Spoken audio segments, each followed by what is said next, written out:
A short time ago, the United States military began major combat operations in Iran. Our objective is to defend the American people by eliminating imminent threats from the Iranian regime, a vicious group of very hard, terrible people. Its menacing activities directly endanger the United States, our troops, our bases overseas, and our allies throughout the world. For 47 years, the Iranian regime has chanted death to America and waged an unending campaign of bloodshed and mass murder, targeting the United States, our troops, and the innocent people in many, many countries. Among the regime's very first acts was to back a violent takeover of the U.S. Embassy in Tehran, holding dozens of American hostages for 444 days. In 1983, Iran's proxies carried out the Marine barracks bombing in Beirut that killed 241 American military personnel.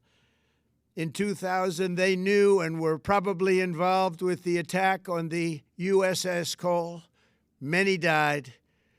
Iranian forces killed and maimed hundreds of American service members in Iraq. The regime's proxies have continued to launch countless attacks against American forces stationed in the Middle East in recent years, as well as U.S. naval and commercial vessels in international shipping lanes. It's been mass terror, and we're not going to put up with it any longer. From Lebanon to Yemen and Syria to Iraq, the regime has armed, trained, and funded terrorist militias that have soaked the earth with blood and guts. And it was Iran's proxy, Hamas, that launched the monstrous October 7th attacks on Israel, slaughtering more than 1,000 innocent people, including 46 Americans, while taking 12 of our citizens hostage. It was brutal, something like the world has never seen before. Iran is the world's #1 state sponsor of terror and just recently killed tens of thousands of its own citizens on the street as they protested. It has always been the policy of the United States, in particular my administration, that this terrorist regime can never have a nuclear weapon. I'll say it again, they can never have a nuclear weapon.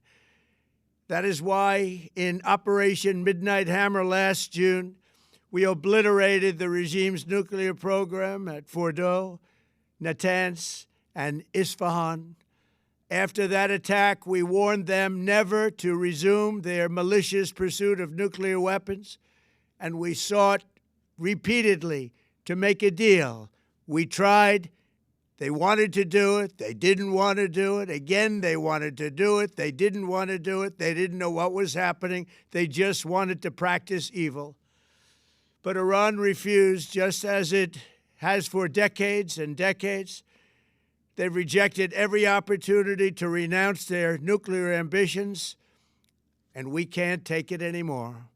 Instead, they attempted to rebuild their nuclear program and to continue developing long-range missiles that can now threaten our very good friends and allies in Europe, our troops stationed overseas, and could soon reach the American homeland.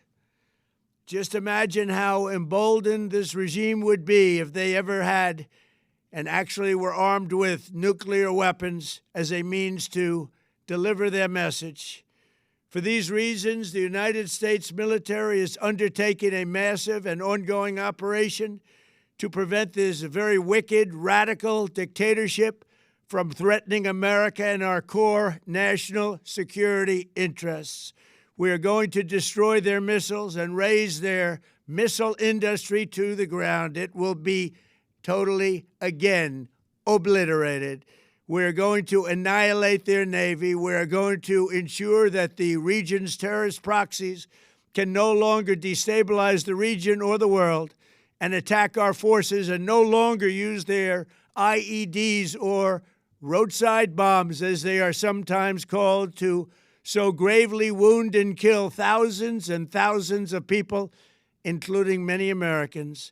and we will ensure that Iran does not obtain a nuclear weapon. It's a very simple message. They will never have a nuclear weapon.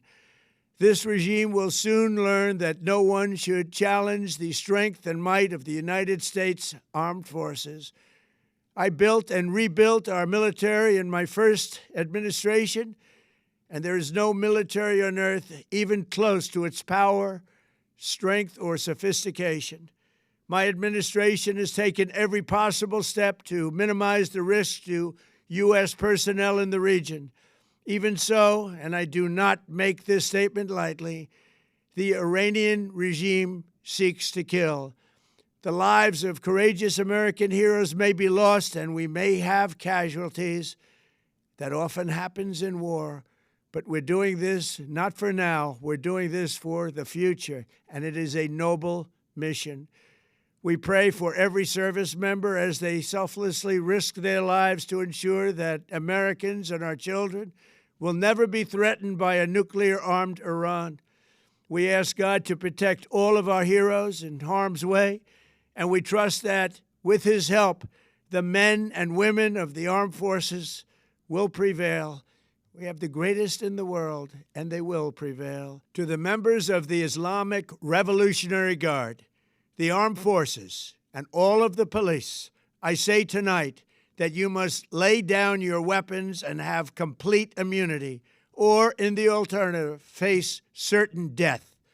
So, lay down your arms. You will be treated fairly with total immunity, or you will face certain death.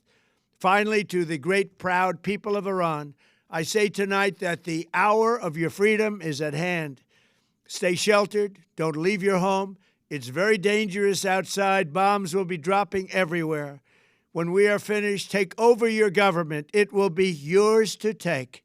This will be probably your only chance for generations. For many years, you have asked for America's help, but you never got it. No president was willing to do what I am willing to do tonight. Now you have a president who is giving you what you want. So let's see how you respond.